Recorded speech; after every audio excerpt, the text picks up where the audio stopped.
ओम नमः शिवाय। हर हर महादेव। विदल और उत्पल ये बहुत बड़े महादैत्य थे। इन्होंने ब्रह्मा जी की साधना करके और वरदान प्राप्त किया कि किसी भी पुरुष के हाथ से ये न मारे जाएं। और इन्होंने इसके बाद सभी देवताओं को जीत लिया। तब देवताओं ने ब्रह्मा जी के पास जाकर अपना दुख सुनाया।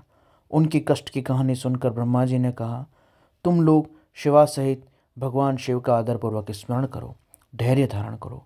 वे दोनों दैत्य निश्चय ही देवी के हाथों मारे जाएंगे। शिवा सहित भगवान शिव कल्याणकर्ता और भक्तवत्सल हैं। वे शीघ्र ही तुम्हारा कल्याण करेंगे। देवताओं से ऐसा कहकर ब्रह्मा जी भगवान शिव का स्मरण करते हुए मौन हो गए।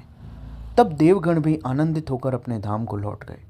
एक समय नारद जी के मुंह से पार्वती जी के सौंदर्य की प्रशंसा उन दैत्यों ने सुन ली, तो उन्होंने पार्वती जी का अपहरण करने की बात सोची और वो वहाँ पहुँचे जहाँ पार्वती गेंद से खेल रही थी।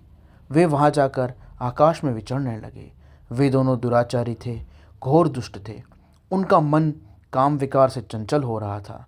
वे शिवजी के गणों का रूप बनाकर अंबिका के निकट आ गए। उस समय दुष्टों का संहार करने वाले भगवान शिव ने अवहेलनापूर्वक उनकी ओर देखा और उनके नेत्रों से प्रकट हुई चंचलता का कारण उन्होंने तुरंत पहचान लिया। फिर तो सर्वस्वरूपी महादेव ने दुर्गति नाशिनी दुर्गा को कटाक्ष द्वारा सूचित कर दिया कि ये दोनों दैत्य हैं, शिवगण नहीं।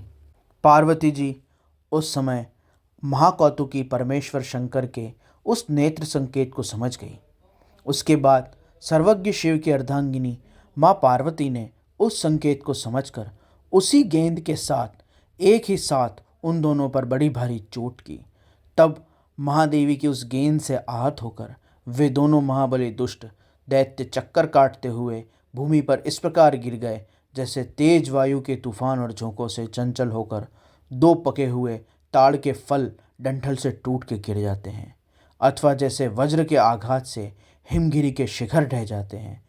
इस प्रकार का अकार्य करने के कारण उन दोनों महादैत्यों को धराशायी करके वह गेंद वहाँ पर भगवान शिव के स्वरूप में परिणित हो गया। भगवान शिव के उस लिंग स्वरूप का नाम कंदुकेश्वर हुआ। वह समस्त दुष्टों का निवारण करने वाला कंदुकेश्वर नाम से विख्यात लिंग ज्येष्ठेश्वर महादेव के समीप स्थापित हुआ।